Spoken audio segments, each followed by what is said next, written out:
Hello மக்களே, welcome to our channel மான்வாயின் தமிழ்.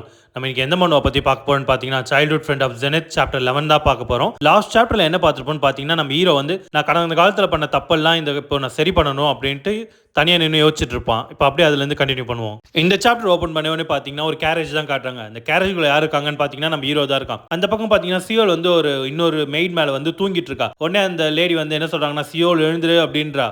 இந்த பக்கம் நம்ம ஹீரோ என்ன நினைச்சிட்டு இருக்கானா, நான் என்னதான் யோசிச்சு பார்த்தாலும் என்னோட கடந்த காலத்தில் வந்து நான் என் அக்கா கூட ஸ்பேரிங் போட்டாமல் ஞாபகமே இல்லை. அதுவும் இல்லாமல் நான் ஜெயிக்கிறதுக்கு வாய்ப்பும் கிடையாது. அது மட்டும் இல்லாமல் நான் இந்த சியோல் வந்து எப்படி இங்கே வந்து சர்வெண்ட் ஆனானோ எனக்கு புரிய மாட்டேங்குது. என் கடந்த காலத்தில் நடந்ததுக்கு இப்போ நடக்கிறதுக்கு எதுவுமே சம்மந்தமே இல்லை. எல்லாமே மாறிட்டு இருக்கு. இதெல்லாம் எதனால் நடக்குது? நான் சியோலுக்கு அமிச்ச கைண்ட்னஸ்னாலயா? இதெல்லாம் ஏதோ ஒரு காரணத்தால் மாறிட்டு இருக்கு. கூகுள் என்ன எந்த அளவுக்கு சீக்கிரமா ரீச் ஆகணும், அதுலேருந்து நான் என்னோட ட்ரைனிங் ஃபாஸ்டராக ஆக்க போறேன். இப்பெல்லாம் நம்ம ஹீரோ யோசிச்சுட்டு வரும்போதே பார்த்தீங்கன்னா திடீர்னு அவனுக்கு ஒரு ஸ்ட்ரேஞ்ச் ஃபீலிங் வருது. உடனே நம்ம பாடி கார்டு வியோனை பார்த்து நம்ம ஹீரோ கத்துறான். உடனே ஹீரோ என்ன கத்துறான்னு பார்த்தீங்கன்னா, சீக்கிரமா அந்த டீமன் சென்சிங் சாமை வந்து யூஸ் பண்ண அப்படின்னு கத்துறான். உடனே வியோன் வந்து டீமன் சென்சிங் சாமா அப்படின்னு கேட்குறான். உடனே வியோன் வந்து என்ன சொல்றானா, எக்மாஸ்டர் இங்கே பார்த்தீங்களா, இதோட கலர் மாறவே இல்லை, நீங்கள் எதை சென்ஸ் பண்ணீங்கன்னு எனக்கு புரியல. ஆனால் இங்கே டீமன் ரிலம் கேட் வந்து ஓப்பன் ஆச்சுன்னா இது தானாவே கலர் மாறும், அதுவும் இல்லாமல் க்ளோவும் ஆகும். நீங்க வந்து இப்போ கொஞ்ச நேரம் ரிலாக்ஸ் பண்ணுங்க அப்படின்னு அவன் சொல்லிட்டு இருக்கும் போதே பார்த்தீங்கன்னா திடீர்னு பார்த்தா அந்த சீட் வந்து க்ளோ ஆக ஆரம்பிச்சிருது. உடனே வியோன் வந்து எல்லாரையும் பார்த்து கத்துறான், எல்லாருமே நில்லுங்க, டீமன் ரிலம் கேட் வந்து இங்கே ஓப்பன் ஆயிருக்கு. நம்மளோட முதல் கடமை வந்து எக்மாஸ்டர் காப்பாற்றணும், அதுதான். எல்லாருமே அட்டாக் பொசிஷன் வாங்க அப்படின்னு வியோன் கத்துறான். அப்புறம் உடனே நம்ம ஹீரோ வந்து இறங்கி வந்து வியோன் பக்கத்தில் நிற்கிறான். வியோன் என்ன கேட்குறான்னா, எக்மாஸ்டர் இது ரொம்ப டேஞ்சரஸ், இங்க எதுக்கு வந்தீங்க அப்படின்னு கேட்குறான்.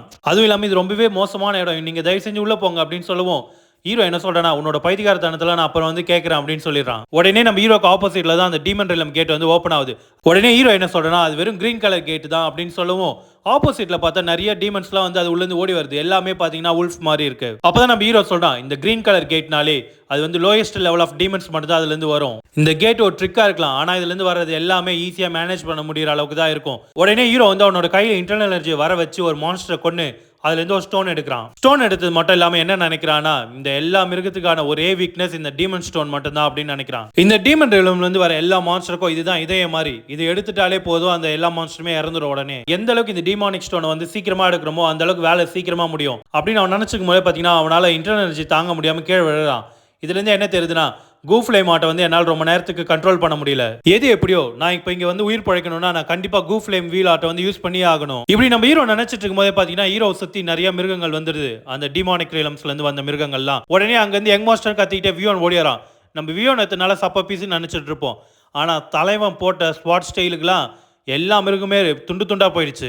ஹீரோவே அதை பார்த்து ஷாக் ஆயிட்டு, இவன் இத்தனை அளவு இவ்வளவு ஸ்ட்ராங்காக தான் இருக்கானா அப்படின்னு நினைக்கிறான். உடனே வியோன் எல்லாத்தையும் வெட்டி கடைச்சு என்ன கேட்கறானா, யங் மாஸ்டர் இப்போ நீங்க நல்லா தானே இருக்கீங்கன்னு கேட்கும். ஹீரோ வந்து ரொம்பவே நன்றி என்னை காப்பாத்ததுக்கு அப்படின்னு சொல்றான். உடனே ஹீரோ வந்து வியோன் கிட்ட என்ன சொல்றானா, பரவாயில்ல நீ இவ்வளவு வேகமா முடிச்சிட்ட எல்லாத்தையும் அப்படின்னவும் வியோன் வந்து இல்ல அந்த அளவுக்கான மான்ஸ்டர் இங்க இல்ல, எல்லாமே சின்ன சின்ன மான்ஸ்டர் தானே அப்படின்னு சொல்றான். அது மட்டும் இல்லாம எல்லாமே லோயஸ்ட் லெவல் மான்ஸ்டர் தான் யங் மாஸ்டர், அதனால பிரச்சனை இல்லை அப்படின்னு வியோன் சொல்றான். வியோன் என்ன கேட்கறானா, நான் உங்களை அங்கதானே நிக்க சொல்றேன், நீங்க என்ன இங்க பண்றீங்க அப்படின்னு கேட்டது மட்டும் இல்லாம உங்களுக்கு எதனா இப்ப அடிபட்டிருக்கா இல்லையா அப்படின்னு கேட்கிறான். உடனே ஹீரோ வந்து இல்ல நான் இப்போ நல்லா தான் இருக்கேன் அப்படின்னு சொல்றான். இப்பெல்லாம் நம்ம ஹீரோ சொல்லிட்டே இருக்கும்போது பாத்தீங்கன்னா ஒரு டீமனை கொண்டு அந்த டீமன் ஸ்டோன் எடுத்து கையில வச்சிருப்பான்ல, டக்குன்னு பார்த்தா அது க்ளோ ஆரம்பிச்சிருது. ஹீரோ அதை அப்படி பார்த்துட்டு இருக்கும்போது இந்த பக்கம் வியோன் என்ன சொல்றானா, யங் மாஸ்டர் தயவு செஞ்சு இதுக்கப்புறமாச்சு நான் எவாக்குவேட் பண்ண சொன்னா டக்குன்னு சேஃபான இடத்துக்கு போங்க, எதனால நீங்க தான் இப்போ இருக்க கூகுளானோட ஒரே வாரிசு அப்படின்னு அவன் சொல்லி முடிக்கிறதுக்குள்ளே இந்த பக்கம் பார்த்தா ஹீரோ வந்து அந்த டீமன் ஸ்டோன்ல இருந்து வந்த எனர்ஜினால அவன் கீழே விழுந்துடுறான். ஹீரோ கீழே விழுந்ததை பார்த்து எல்லாருமே கத்திட்டே வராங்க, யங் மாஸ்டர்ன்ட்டு. கீழே விழுந்த ஹீரோ வந்து என்ன நினைக்கிறானா, அச்சா இந்த ஃபீலிங் அதுவும் இந்த இடத்துல வரணும் அப்படின்னு அவன் நினைக்கும் போதே பாத்தீங்கன்னா அந்த டீமன் ஸ்டோன்ல இருந்து டீமன் எனர்ஜிலாம் வந்து அவன் அப்சர்வ் பண்றான். இதை பார்த்து ஹீரோக்கு அவனுக்கே ஷாக். ஹீரோ உடனே அந்த டீமன் எனர்ஜி வந்து அப்சர்வ் பண்றதை பார்த்துட்டு இது டிமானிக் ஆட்டாச்சே, அதுவும் இல்லாம இந்த டிமானிக் எனர்ஜி மட்டும் தான் அப்சர்வ் பண்ணும் அப்படின்னு நினைக்கிறான். அதுவும் இல்லாம அந்த மெத்தடோட பேர் வந்து demonic well absorption art. Hero இப்பெல்லாம் நினைச்சு முடிச்சோடனே பாத்தீங்கன்னா அவனுக்கு ஒரு ஃபிளாஷ்பேக் ஒன்று வருது. அங்க பாத்தீங்கன்னா கீழே வந்து ஒருத்தன் அடி வாங்கி கிடக்குறான். ஒரு பக்கம் அவனுக்கு கையே இல்லை. அவன் என்ன கேட்கிறானா, நீ எதுக்கு இப்படிலாம் பண்ண அப்படின்னு யாரையோ பார்த்து கேட்கறான். அப்போ பாத்தீங்கன்னா அவன் பின்னாடி 100 பேர் வந்து இறந்து போய் கிடக்குறாங்க. உடனே அவன் கத்திக்கிட்டே கேட்கறான், நாங்க என்னடா உனக்கு பண்ணோம், எதுக்கு நீ எங்களுக்கு இந்த மாதிரி ஒரு விஷயத்த பண்ண அப்படின்னு கேட்கறான். அப்பதான் காட்டுறாங்க இதெல்லாம் பண்ணதே பார்த்தா நம்ம ஹீரோ தான். அப்போ அவன் என்ன சொல்றானா, ப்ளோசம் ஸ்பிளிட்டிங் பிளேடு, உனக்கு எதனா கடைசி வார்த்தைகள் இருக்கா அப்படின்னு கேட்கறான். உடனே அந்த கீழே விழுந்தவன் கத்துறான், செக் லீடர் அப்படின்னு அவன் ரொம்ப அழுதுகிட்டே கத்துறான். இப்படி இவன் கீழே அழுதுகிட்டே இருக்கும்போது பாத்தீங்கன்னா வானத்தில் டீமன் ரிலம் ஓப்பன் ஆகி டிராகன் மேல யாரோ ஒருத்தவங்க வராங்க. வந்தோடனே என்ன சொல்றாங்கன்னா, ப்ளோசம் பரவாயில்ல அந்த அளவுக்கு அழிஞ்சு போல அப்படின்னு சொல்றாங்க.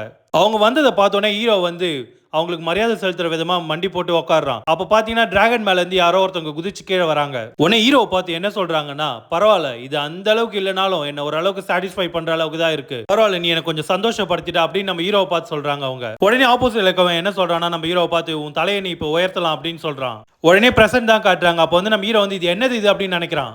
இந்த ஃப்ளேம் வீல் ஆர்ட் வந்து இந்த டிமானிக் எனர்ஜி வந்து பியூரிஃபை பண்ணா என்ன அப்படின்னு அவன் நினைக்கும் போது அது பியூரிஃபை பண்ணல, அந்த டிமானிக் எனர்ஜியை அப்சர்வ் பண்ணுது. அது மட்டும் இல்லாம இந்த மாதிரி ஒரு விஷயம் வந்து என் கடந்த காலத்தில் நடந்ததே கிடையாது அப்படின்னு நினைக்கிறான். உடனே ஹீரோ கண்ணு திறக்கும் போது பார்த்தா உடனே இந்த பக்கம் சியோலோ அந்த பக்கம் வியோனோ வந்து எங்மாஸ்டர் உங்களுக்கு ஒன்றும் ஆகலையே அப்படின்னு கத்திட்டு இருக்காங்க. உடனே ஹீரோ என்ன சொல்றானா, இல்ல இப்ப நான் நல்லா தான் இருக்கேன், அது மட்டும் இல்லாம நான் நினைச்சதோடவே கொஞ்சம் அதிகமாவே அடிபட்டு இருக்கேன் எனக்கு ஸ்பேரிங் மேட்ச் மூலமா. இப்படி ஹீரோ சொன்னதை கேட்ட உடனே வியோன் வந்து என்ன சொல்றானா, எங்மாஸ்டர் நீங்க வேணா இங்கே இருங்க, நான் போய் என்ன ஒரு டாக்டரை கூப்பிட்டு வரேன், அப்போ அதை வச்சு உங்களுக்கு ட்ரீட் பண்ணிடலாம் அப்படின்னு சொல்றான். உடனே ஹீரோ என்ன சொல்றானா, இல்ல இப்போ நான் பரவாயில்ல நல்லா தான் இருக்கேன், அதனால அதுக்கான அவசியம் இப்போ இல்லை அப்படின்னு சொல்லிடுறான். உடனே ஹீரோ என்ன நினைக்கிறானா, இப்போதைக்கு நான் இதை மறைக்கிறது தான் நல்லது, எதனாலனா மக்களுக்கு வந்து நான் தெரியக்கூடாது என்னால் டிமானிக் எனர்ஜியை வந்து அப்சர்வ் பண்ண முடியுதுன்றது. உடனே சியோல் வந்து நம்ம ஹீரோட கண்ணத்தை அப்படியே பிடிச்சிட்டு என்ன சொல்றானா, எங்மாஸ்டர் உங்களுக்கு அதிகமாக அடிபட்ட மாதிரி தெரியுது எனக்கு அப்படின்னு சொல்லுவோம். ஹீரோ என்ன சொல்றானா, இப்படி என் மூஞ்ச நீ அழுத்திட்டு பார்த்தீங்கன்னா அப்படிதான் தெரியும்னு சொல்றான். உடனே சியோலுக்கு பின்னாடி இருந்து இன்னொரு மெய்டு வந்து என்ன சொல்றாங்கன்னா, சியோல் நீ எங்மாஸ்டருக்கு ஹெல்ப் தான் பண்ணா, அது விட்டுட்டு அவர் இந்த மாதிரி வெறுப்பேற்றக்கூடாது அப்படின்னு சொல்றாங்க. உடனே வியோன் வந்து ஹீரோ கிட்ட என்ன கேட்கறானா, எங்மாஸ்டர் உங்களால முடியலன்னா சொல்லுங்க, பக்கத்துல இருக்க ஹாஸ்பிட்டல் நம்ம பார்த்துட்டு கூட பொறுமையா போலாம் அப்படின்னு சொல்றான். ஹீரோ என்ன சொல்றானா, இல்ல எனக்கு எந்த ஒரு பிரச்சனையும் இல்லை, இப்போ நான் நல்லா தூங்கி எழுந்தாலே எனக்கு அது போதும், அதனால தயவு செஞ்சு ஜேர்னியை அப்படியே கண்டினியூ பண்ணுங்க அப்படின்னு சொல்லிடுறான். வியோன் வந்து நீங்க சொன்னா சரிதான் எங்க மாஸ்டர் அப்படின்னு சொல்லிட்டு எல்லாருமே ப்ரிப்பேர் பண்ணுங்க இங்க இருந்து கிளம்புறதுக்கு அப்படின்னு சொல்றான். ஹீரோ வந்து அந்த பக்கம் தனியா நின்னுட்டு என்ன யோசிக்கிறானா, என்னால இப்ப அந்த டிமானிக் எனர்ஜி வந்து ஃபீல் பண்ண முடியல, ஒருவேளை இந்த கூ ஃப்ளேம் வீல் ஆர்ட் வந்து எதனா பண்ணிச்சா இந்த விஷயத்துல எனக்கே ஒன்றும் புரியல அப்படின்னு ஹீரோ யோசிக்கிறான். உடனே ஹீரோ வந்து அந்த டீமன் ஸ்டோன் எடுத்து பாக்குறான். அதை பார்த்தா அது வந்து அதுல இருந்த கலரே சுத்தமா போயிடுச்சு. அப்போ இதுலேருந்தே தெரியுது இதுலேருந்து டிமானிக் எனர்ஜி வந்து நல்லாவே அப்சர்வ் ஆயிருக்கு. எது எப்படியோ நான் இதுலேருந்து முன்னேறி போயிட்டே இருக்கணும் அப்படின்னு ஹீரோ நினைக்கிறான். தேங்க்ஸ் ஃபார் வாட்சிங் மக்களே. இதோட சாப்டர் 11 வந்து முடியுது. நெக்ஸ்ட் வீடியோ பார்க்கறதுக்கு நம்ம சேனலை ஃபாலோ பண்ணி சப்ஸ்கிரைப் பண்ணுங்க. தேங்க்யூ.